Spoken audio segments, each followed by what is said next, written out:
굿모닝 임브레이스. 은혜로운 주일 보내셨나요? 저는 월요일이 가장 싫습니다.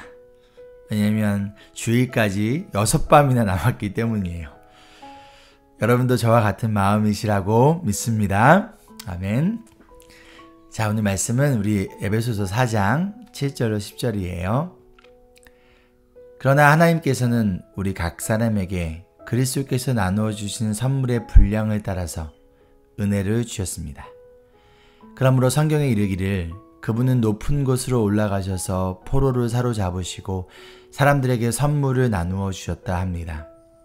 그런데 그분이 올라가셨다고 하는 것은 먼저 그분이 땅의 낮은 곳으로 내려오셨다는 것을 말하는 것이 아니고 무엇이겠습니까?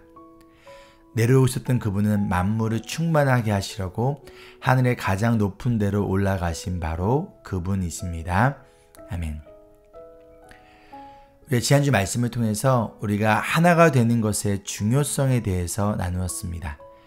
그리고 이번 주는 각자 다양한 은사를 가지고 다양한 역할들을 감당하는 것의 목적과 중요성에 대해서 나누려고 해요. 먼저 7절을 보면 하나님께서 우리 각자에게 그리스도의 선물의 분량을 따라 은혜를 주셨다라고 말합니다. 예수님을 믿는 우리 모두는 은혜를 받았다는 것이죠. 그런데 이미 1장에서 하나님의 은혜로 우리가 구원을 받았다라고 했는데 왜 또다시 은혜를 받았다고 할까요? 여기서 말하는 은혜는 구원의 은혜가 아니에요. 은혜로 구원을 받은 우리에게 주시는 또 다른 은혜인 은사를 의미합니다. 그럼 어떻게 이 은혜가 은사라는 것을 알 수 있나요? 이어지는 8절을 보면 알 수가 있어요. 바울은 시편 64편 18절 말씀을 인용을 하면서 예수님께서 사람들에게 선물을 나누어 주셨다라고 말씀하고 있어요. 그 은사란 영어로 기프츠라고 합니다. 기프츠가 뭐죠? 선물이에요. 헬라어로는 카리스마라고 하는데 이 단어는 은혜를 말하는 카리스와 같은 어원을 가지고 있습니다. 즉 은사는 하나님의 은혜라는 거예요. 그래서 영어로 은사를 gifts라고 표현하고 있습니다. 자, 정리를 하면 하나님께서는 예수님을 믿는 모든 사람에게 은사를 주셨습니다. 그리고 이 은사는 은혜이자 선물이에요. 이 말인즉 내 힘으로 얻은 것이 아니라는 것이죠. 내 힘으로 얻은 것이 아니기에 우리는 내가 가진 은사를 자랑할 수 없어요. 또한 불평해서도 안 됩니다. 하나님이 우리에게 딱 맞는 은사를 은혜로 그리고 선물로 주셨어요. 그렇다면 우리는 그 은사에 감사하며 그 은사를 주신 목적에 맞게끔 성실하게 사용하면 되는 거예요. 하나님은 모든 사람을 다양하게 만드셨어요. 비슷한 것 같지만 우리는 모두 달라요. 그 다르다는 것이 때로는 분쟁과 싸움의 원인이 되기도 하지만 우리가 하나님의 은혜를 힘입어서 한 몸으로서 그 은혜를 따라 사역하면 이 다름이 엄청난 영적 파워를 만들어낼 수 있어요.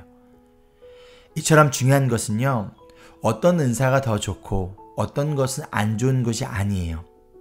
은사를 비교하면서 누가 더 영적인지 비교해서도 안 됩니다. 곧 은사가 그 사람의 영적 성장이나 믿음의 성숙도를 나타내는 게 아니에요. 은사는 나의 노력으로 얻는 것이 아니라 하나님께서 주신 선물이기에 우리에게 중요한 것은요, 내가 받은 이 은사를 잘 사용하느냐 아니면 잘못 사용하거나 또는 사용하지 않는가. 아무리 많은 은사를 받았더라도 그것을 사용하지 않거나 혹은 잘못 사용하여 오히려 교회의 하나됨을 망치고 누군가의 믿음의 성장에 걸림돌이 된다면, 그리고 하나님의 영광이 아니라 나의 영광을 위해 사용된다면 그 은사는 지금 잘못 사용되어지고 있는 거예요. 은사는 은혜를 떠나서 사용되어서는 안 됩니다. 하나님의 은혜 없이 이 은혜를 힘입지 않고 하는 섬김과 은사는 결국 나의 노력과 능력에 의지한 채 결국 자기 자신의 영광과 이름만 드러날 뿐, 그 섬김과 그 은사의 자리에 하나님은 없어요. 하나님을 전하는 설교자가 하나님의 은혜를 의지하지 않으면 결국 하나님을 전하다 하나님의 자리에 앉아버리게 돼요. 마찬가지로 하나님을 찬양하는 찬양팀이 하나님의 은혜를 의지하지 않은 채 내 안에 있는 하나님의 구원의 은혜와 기쁨으로 찬양하지 않으면 하나님의 자리에 앉아 자기가 영광을 받고자 합니다. 예를 들어 대표적으로 앞에서 성도들의 시선과 관심을 받는 설교자와 찬양팀을 이야기했지만 우리의 은사가 사용되어지는 모든 곳에서 똑같이 적용되는 말씀입니다. 은혜를 주신 은사를 하나님의 은혜를 힘입어 사용하세요. 그 은사를 교회와 다른 성도들을 위해 선물로 사용하세요. 우리는, 성도는, 교회는 은사를 받았습니다. 은사는 하나님의 은혜의 선물입니다. 적용 질문입니다.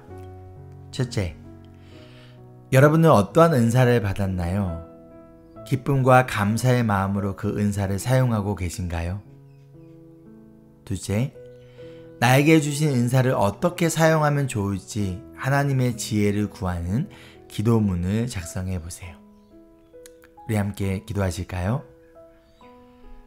우리를 은혜로 구원하시고 은혜의 선물인 은사 또한 주신 은혜로우신 하나님을 찬양합니다. 하나님이 주신 은사를 다른 사람과 비교하거나 또는 불평하거나 하지 않고 감사와 기쁨으로 하나님의 영광을 위해 사용하도록 우리의 마음과 생각을 예수 그리스도 안에서 언제나 지켜주시옵소서. 우리의 영원한 선물이신 예수님의 이름으로 기도합니다. 아멘. 오늘 하루도 하나님이 주신 그 은혜의 선물인 은사를 하나님을 위하여 또한 성도들을 위하여 기쁨으로 사용하는 하루 되길 소망합니다. Embrace Jesus, embrace people.